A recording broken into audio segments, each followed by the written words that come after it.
Students, next हम topic discuss करते हैं गैस्ट्रुलेशन का, लेकिन टॉपिक को डिस्कस करने से पहले हम अपना प्रीवियस लेक्चर रिवाइज कर लेते हैं। अभी तक हमने एम्ब्रियोनिक डेवलपमेंट में ये डिस्कस किया कि जब सेकेंडरी oocyte और स्पर्मापिस में कंबाइन हो जाते हैं तो उससे एक डिप्लॉइड सेल बनता है जिसको हम बोलते हैं जाइगोट, और इस जाइगोट के बाहर एक प्रोटेक्टिव लेयर मौजूद होती है जिसको हम कहते हैं जोना पेल्यूसिडा, और ये लेयर ग्लाइकोप्रोटीनिशियस लेयर होती है। एम्ब्रियोनिक डेवलपमेंट में हम फर्टिलाइजेशन के डे को डे फर्स्ट कंसिडर करते हैं। जब ये जाइगोट बन जाता है तो ये अपनी क्लीवेज डिवीजन स्टार्ट कर देता है। 36 आवर्स के बाद इसमें फर्स्ट क्लीवेज परफॉर्म हो जाती है और उसके रिजल्ट में ये एक सिंगल सेल्स 2 सेल में कन्वर्ट हो जाता है। इन 2 सेल्स को हम कहते हैं ब्लास्टोमेयर्स।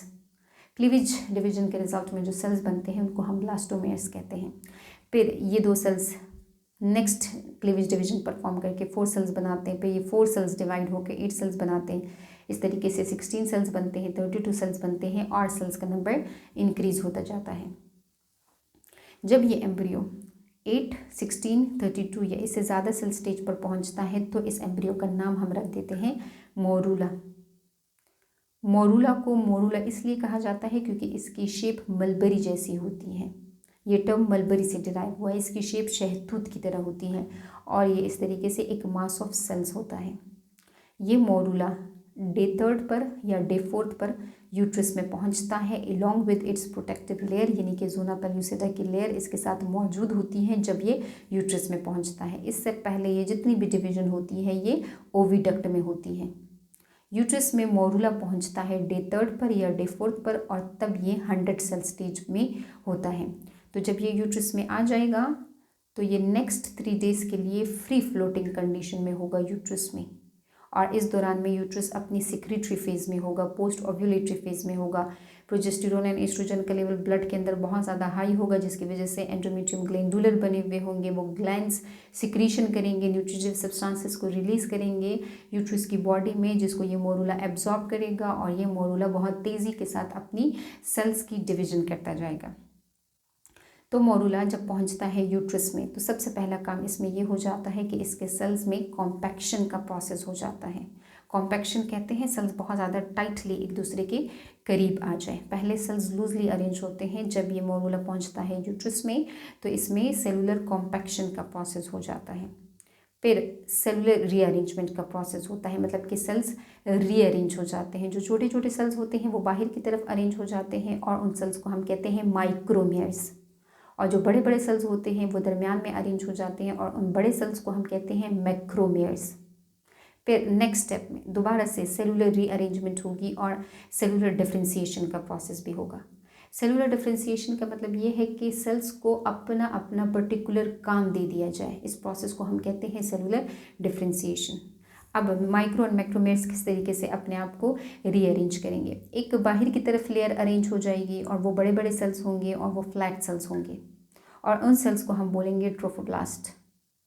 और अंदर की जानिब इनर साइड पे एक तरफ कुछ सेल्स अरेंज हो जाएंगे और उनको हम बोलेंगे एम्ब्रियोब्लास्ट सेल्स, या हम उनको बोलेंगे इनर सेल मास, और इनका नंबर होगा 20 से लेकर 30 सेल्स होंगे। ये ब्लास्ट का मतलब है ग्रोथ। प्रॉपरली ये वाले जो सेल्स होते हैं ये प्रॉपरली एम्ब्रियो की बॉडी बना रहे होते हैं और इस एम्ब्रियो के अंदर एक कैविटी भी अपेयर हो जाती है। इस कैविटी को हम कहते हैं ब्लास्टोसील कैविटी, और ये फ्लूइड फिल कैविटी होती है, वो फ्लूइड जो इसने यूट्रस से एब्जॉर्ब किया हुआ होता है। तो इस स्टेज में हम उस एम्ब्रियो को नाम दे देते हैं। जब इसके अंदर ब्लास्टोसील की कैविटी अपेयर हो जाती है तब एम्ब्रियो को बोलते हैं ब्लास्टूला या ब्लास्टोसिस्ट, और इस दौरान में जो बॉल है उसका साइज़ भी बड़ा हो जाता है क्योंकि सेल्स बहुत तेज़ी के साथ डिवाइड कर रहे होते हैं, जिसकी वजह से इसकी आउटर लेयर यानी जोना पेल्यूसिडा की डीजेनरेशन हो जाती है। जोना पेल्यूसिडा की डीजेनरेशन होने की वजह से ट्रोफोब्लास्टिक जो सेल्स हैं वो बहुत ज़्यादा स्टिकी हो जाते हैं और इस ब्लास्टूला को इम्प्लांट कर देते हैं यूट्रस में। यहाँ पे हम ट्रोफोब्लास्ट की कहानी को नहीं रिपीट करेंगे, यहाँ पे हम जस्ट इनर सेल मास की या एम्ब्रियोब्लास्ट की बात करते हैं। जो इनर सेल मास के सेल्स हैं वो उसमें भी अब दोबारा से सेलुलर रीअरेंजमेंट का प्रोसेस होगा, सेलुलर डिफरेंशिएशन का प्रोसेस होता है। तो वो सेल्स अपने आप को 2 लेयर्स की सूरत में अरेंज कर लेते हैं।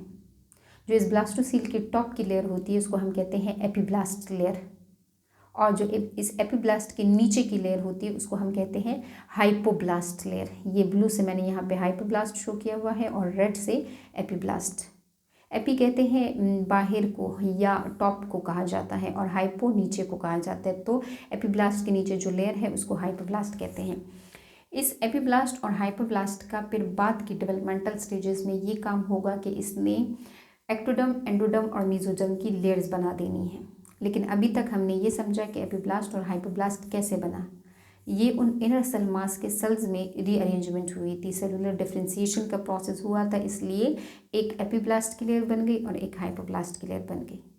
अब नेक्स्ट स्टेप में क्या होता है, एपीब्लास्ट की जो लेयर है वो अपने लिए एक दूसरी लेयर बना देते हैं बाहर की तरफ, और उस बाहर वाली लेयर को हम कहते हैं एमनियन। और इस एमनियन और इस एपीब्लास्ट के दरम्यान में एक कैविटी अपीयर हो जाती है जिसको हम बोलते हैं एमनियोटिक कैविटी, और वो एमनियोटिक कैविटी फिल्ड होती है विद एमनियोटिक फ्लूइड, और ये एमनियोटिक फ्लूइड शॉक एब्जॉर्बर के तौर पे काम करता है। बाद में ये एमनियोटिक कैविटी उस एम्ब्रियो को सराउंड कर लेती है। अब इस हाइपोब्लास्ट की बात करते हैं। हाइपोब्लास्ट कहता है कि जब एपीब्लास्ट ने अपने लिए बाहर की तरफ लेयर बना दी थी और उसने अपने लिए कैविटी बना दी थी, तो मैं भी बनाऊंगा। ये भी अपने लिए बाहर की तरफ एक लेयर बना देता है, उस लेयर को हम कहते हैं यॉर्क सैक, और जो कैविटी अपेयर हो जाती है उस कैविटी को हम कहते हैं यॉर्क सैक कैविटी। तो जब एमनियोटिक कैविटी और यॉर्क सैक कैविटी बन जाती है तो आप देख भी सकते हैं कि ब्लास्टोसील गायब हो जाएगा, ब्लास्टोसील की कैविटी गायब हो जाएगी। यहाँ पे जो एपीब्लास्ट है और हाइपोब्लास्ट की जो लेयर्स अरेंज हुए हैं, इन दोनों लेयर्स को कंबाइनली हम कहते हैं एम्ब्रियोनिक डिस्क, या हम इसको कहते हैं एम्ब्रियो प्रॉपर, क्योंकि ये प्रॉपरली एम्ब्रियो बनाता है। एम्ब्रियो की बॉडी इसी एपीब्लास्ट और हाइपोब्लास्ट से बनती है। या हम इनको कहते हैं bilaminar disc. Bilaminar का मतलब ये है 2 लेयर्स। तो ये इस तरीके से एपीब्लास्ट और हाइपोब्लास्ट, और इनको हमने कहा एम्ब्रियोनिक डिस्क या एम्ब्रियो प्रॉपर या बाई लेमिनर डिस्क। तो ये हमने समझ लिया कि एम्ब्रियोनिक डिस्क किसको बोलते हैं। अब हम अपने टॉपिक की तरफ आते हैं, जो आज का हमारा टॉपिक है गेस्टुलेशन। तो formation of gastrula is called as gastrulation. Gastrulation कहते हैं जब 3 जर्म लेयर्स बन जाती हैं एम्ब्रियो में। उन लेयर्स को हम कहते हैं एक्टोडर्म, मेसोडर्म और एंडोडर्म। ये 3 लेयर्स बाद में जाके अपने अपने रिस्पेक्टिव ऑर्गन्स बनाएंगे। 3 लेयर्स जब बन जाएंगे तो उसके बाद ऑर्गेनोजेनेसिस का प्रोसेस होगा, मतलब कि ऑर्गन्स बनेंगे। तो जब ऑर्गन्स बन जाते हैं तो इट मीन की जो बॉडी है वो बन जाती है। ह्यूमन्स ट्रिप्लोब्लास्टिक होते हैं, मतलब उनकी बॉडी 3 लेयर से बनी हुई होती है, एक्टोडर्म, एंडोडर्म और मेसोडर्म से बनी हुई होती है। जबकि कुछ ऑर्गेनिजम्स ऐसे होते हैं जो लोअर ऑर्गेनिजम्स हैं वो डिप्लोब्लास्टिक होते हैं, उनकी बॉडी 2 लेयर से बनी हुई होती है। जो फाइलम सिलेंट्रेटा है वो डिप्लोब्लास्टिक है, और फाइलम प्लेटिहेलमिन्थेस से लेकर फाइलम कॉर्डेटा तक जो जितना का जितना ग्रुप है, जितने भी एनिमल्स हैं, तो वो ट्रिप्लोब्लास्टिक हैं। इस गेस्टुलेशन के प्रोसेस में बाइलेमिनर डिस्क ट्राइलेमिनर डिस्क में कन्वर्ट हो जाता है, मतलब कि 2 लेयर्स 3 लेयर्स में कन्वर्ट हो जाती हैं। एपीब्लास्ट और हाइपोब्लास्ट की जो लेयर्स है वो कन्वर्ट हो जाती हैं into ectoderm, mesoderm and endoderm. अब ये जो गेस्टुलेशन का प्रोसेस है ये स्टार्ट होता है वीक 3 से, फॉलोइंग फर्टिलाइजेशन। इस प्रोसेस में भी सेलुलर रीअरेंजमेंट होगी और सेल्स माइग्रेट करेंगे। तो ये एक लॉन्गिट्यूडनल व्यू है उस ब्लास्टुला का। ये एपीब्लास्ट, ये उसकी एमनियन, ये एमनियोटिक कैविटी, ये हाइपोब्लास्ट, ये यॉर्क सैक, और ये यॉर्क सैक कैविटी। ब्लास्टोसील गायब हो चुका है क्योंकि वो कैविटी रिप्लेस हो जाती है by the amniotic cavity and by the yolk sac cavity. अब यहाँ पे इस एम्ब्रियोनिक डिस्क को बाहर निकाला हुआ है और आपको शो करवा रहे हैं। तो ये ऊपर वाली लेयर एपीब्लास्ट की लेयर है और ये जो नीचे वाली लेयर है तो ये हाइपोब्लास्ट की लेयर है, और इनको कंबाइनली कहा एम्ब्रियोनिक डिस्क। अब सबसे पहला जो स्टेप होता है गेस्टुलेशन का, जो इसका स्टार्ट होता है, उसमें ये होता है कि इस एपीब्लास्ट के मिड में एक लाइन अपीयर हो जाती है। ये जगह नैरो हो जाती है, ये जगह सख्त हो जाती है, और इस लाइन को हम कहते हैं प्रिमिटिव स्ट्रीक। और इसका ये जो स्वेलन सा पोर्शन है इसको हम कहते हैं प्रिमिटिव नोड, और ये इस एपीब्लास्ट के डॉर्सल साइड पर और इस एपीब्लास्ट के मिड में अपीयर होता है। तो इसको हमने कहा प्रिमिटिव स्ट्रीक। और ये जो प्रिमिटिव स्ट्रीक है, अगर हम इसको थोड़ा सा मैं आपको इमेजिन करवा सकूँ तो ये है नीचे वाली लेयर जिसको हम कहते हैं हाइपोब्लास्ट, और ये इसकी टॉप की लेयर यानी कि इसकी एपीब्लास्ट। तो इस एपीब्लास्ट में इसके मिड में एक लाइन अपीयर हो जाती है जिसको हमने कहा प्रिमिटिव स्ट्रीक। तो हम इन लेयर्स को अब यहाँ से देखेंगे, इस तरीके से हम इसको देखेंगे, ये वाली एपिब्लास्ट और ये वाली हाइपोब्लास्ट। तो ये जो लाइन है ये इस एम्ब्रियो की बॉडी को उसका मिड बना रही होती है और ये उस बॉडी की लॉन्गिट्यूडनल एक्सिस को भी डिटरमिन कर रही होती है। मतलब कि जो प्रिमिटिव नोड है वो उस तरफ होगा जहाँ पर बेबी का हेड बनेगा और जो इसका लास्ट पोर्शन होगा तो वो बेबी का लास्ट पोर्शन होगा। तो इसका मतलब ये है कि उसने लॉन्गिट्यूडनल एक्सिस बना दी है, उसने ये डिटरमिन कर लिया है कि जो बेबी है उसका हेड कौन सा वाला पोर्शन बनाएगा और उसका जो एंड का पोर्शन होगा तो वो कौन से पोर्शन से बनेगा। तो मिड पॉइंट भी बना दिया और इसका लॉन्गिट्यूडनल पॉइंट भी बना दिया इस प्रिमिटिव स्ट्रीक ने। तो प्रिमिटिव स्ट्रीक हमने इस लाइन को कहा। अब क्या होगा, अब ये होगा कि जो ये थिकन्ड एरिया है यहाँ से एपिब्लास्ट के सेल्स उठ कर नीचे की तरफ माइग्रेशन स्टार्ट कर देंगे। नीचे तो इसकी हाइपोब्लास्ट की लेयर है तो उन सेल्स को डिस्प्लेस करना स्टार्ट कर देंगे, उनको अपनी जगह से हटाना स्टार्ट कर देंगे और ख़ुद को बीच बीच में से फिट करना स्टार्ट कर देंगे। तो सेल्स डिस्प्लेस द हाइपोब्लास्ट।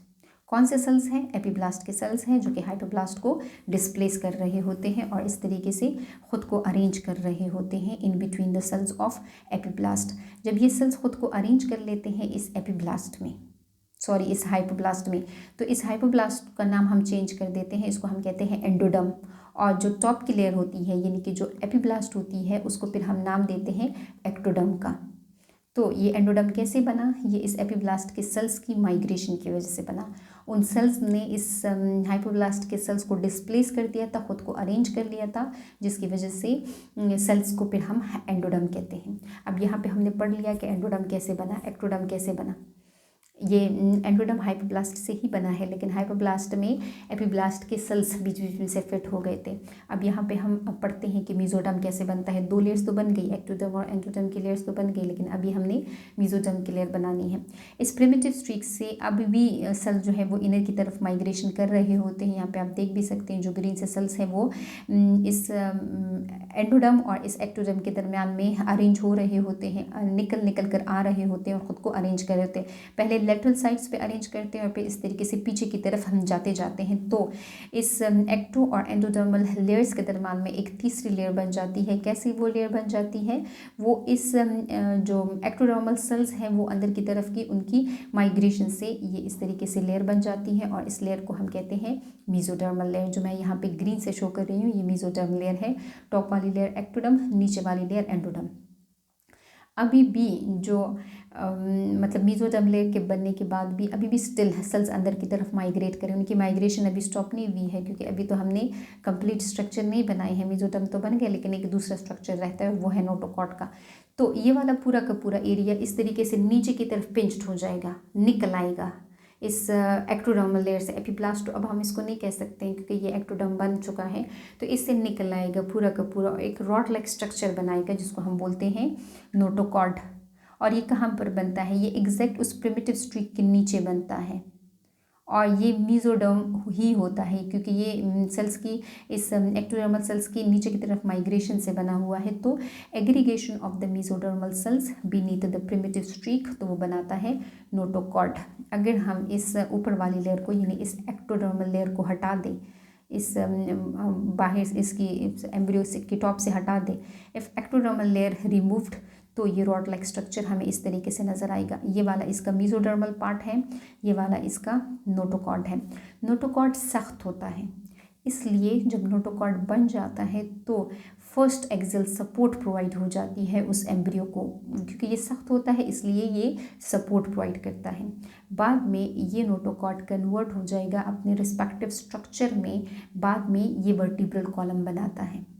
और जब नोटोकॉड तक की फॉर्मेशन हो जाती है, जब 3 लेयर्स बन जाती है, यानी गैस्ट्रुलेशन का प्रोसेस कंप्लीट हो जाता है, तो उस एम्ब्रियो की लेंथ होती है 2 मिलीमीटर लॉन्ग। तो ये हमने पढ़ा गैस्ट्रुलेशन के बारे में। थोड़ा सा रिपीट भी कर लेते हैं। हमने एम्ब्रियोनिक डिस्क से बात स्टार्ट की थी कि वो एम्ब्रियोनिक डिस्क जो कि एपिब्लास्ट एंड हाइपोब्लास्ट की लेयर से बनी हुई होती है, गैस्ट्रुलेशन के प्रोसेस में वो एक्टोडर्म, एंडोडर्म और मेसोडर्म की लेयर्स बनाती है।